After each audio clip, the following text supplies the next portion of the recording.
Other things you can do with an image, if you just go under image adjustments, well, tons of different adjustments, but I always like to go to image adjustment curves. There's a lot you can do with this. If a picture is a little bit dark, all you got to do is pull it up and make it lighter. And it changes the whole image, not just a part of it. So often if a picture is bad, that's a very simple result, a little bit lighter, a little bit darker, but keep the curves rounded. Don't add lots of dots unless you want something psychedelic. You can create psychedelic image very easily by altering the line. Okay, cancel that. So image adjustment, well, a lot of things one did with a camera on the original settings, they have here, like photo filters, color balance, hue and saturation. Well, in the old days, one used to put a filter on the camera, might have been a warming filter, and that's what it would look like. Depends on how warm the filter was. If I click on here, I can get definite filters. If I want to cool it down, I can add a blue filter, will cool down the whole image. I can select filters here, see what they look like, and I can alter the density. So it's very simple use of filters.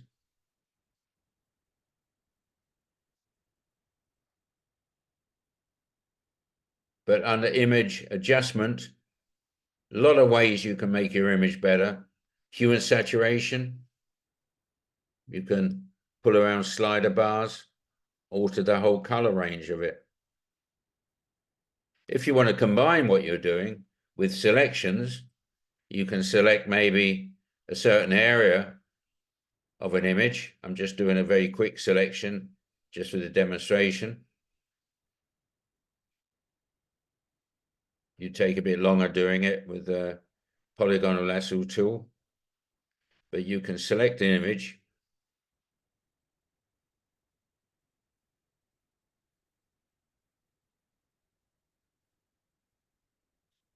and whoops, I made a real mess of that one. Well, let's leave it at that. Image adjustment, I can apply curves just to that area. So I can lighten just that area if I need to. Or if you're mixing matching with other things you've learned with those selection tools, select, inverse the selection, and we can alter everything else. Adjustment, curves, will alter the background of an image.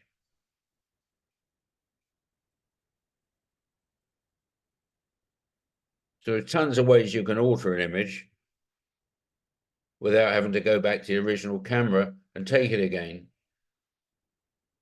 Canvas size is quite a good one because you can actually add area to the canvas or the image. So let's say the width is 240 pixels. We can change that to millimeters just to see what they are a bit easier. And if I want to add a bit of height to this picture, let's say I'm going to use it on a cover on a magazine, I want to add a bit of extra height. So instead of 290, I may make it, I don't know, 370. And I'll add a bit of height to the, not the bottom, but the top. There we go. I'll point to the top and okay it. See, I've added a bit of extra paper, and I could use some of the things we've learned, maybe cloning. I can clone an area and put it on the background. So I can make a front cover a lot easier. So to clone an area, just got to get the brush size right. I can close quite a difficult area here, but I can fairly clone it fairly easy. Don't want to clone her face, so I've got to be careful with that. See, clone a bit of her face. So you've got to keep looking at that cloned area. It doesn't matter if it's not perfect, it's just an effect. But you can make a picture larger, clone maybe a bit from here.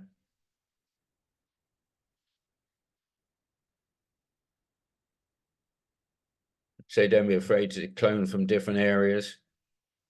Just soften that edge off.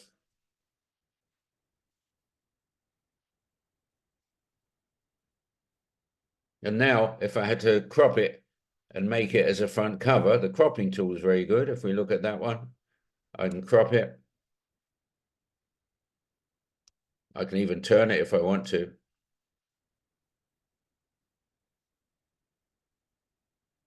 But now, if I hit the return, it crops it, and I can make it into a front cover from a magazine. There's plenty of place for a logo up top. There's plenty of place for cover lines up the side. Now, I haven't mentioned cover lines. One can use type.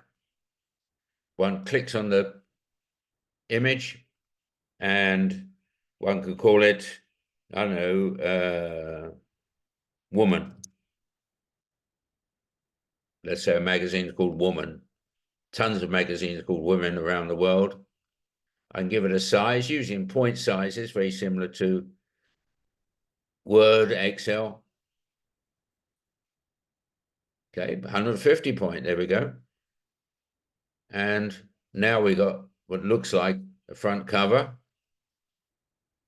I could have maybe other lettering over here. Wouldn't want it so big.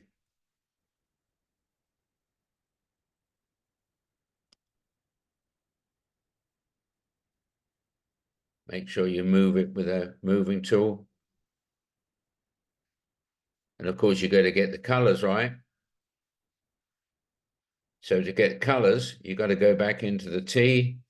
You've got to click in it. Got to select it. And over here, you can change the colors. Maybe a darker blue. Something will stand out a bit better. So you'd have cover lines up the side, and it's beginning to look like a magazine. Now, lettering, you need your layer palette, and we went into layers before. And you'll note two layers. One layer is this woman. The second layer, and you can actually see the layers, that's one layer, that's the second layer, which I can move down, but I have to go into that layer, and I can move down and arrange it. The background layer is over here. Okay, so we can do front covers with Photoshop. A lot of people use a combination of InDesign for all the type and the actual sizing, and Photoshop for the effects and the actual picture. But you can do the whole thing in Photoshop, turn it into a PDF or a JPEG or a GIF or a TIFF, and make your own front cover from this, just getting the colors right. So most of what I taught you, you can mix with selections, adding type, with image adjust curves, with all the effects that Photoshop have, and you can create almost anything you want with it.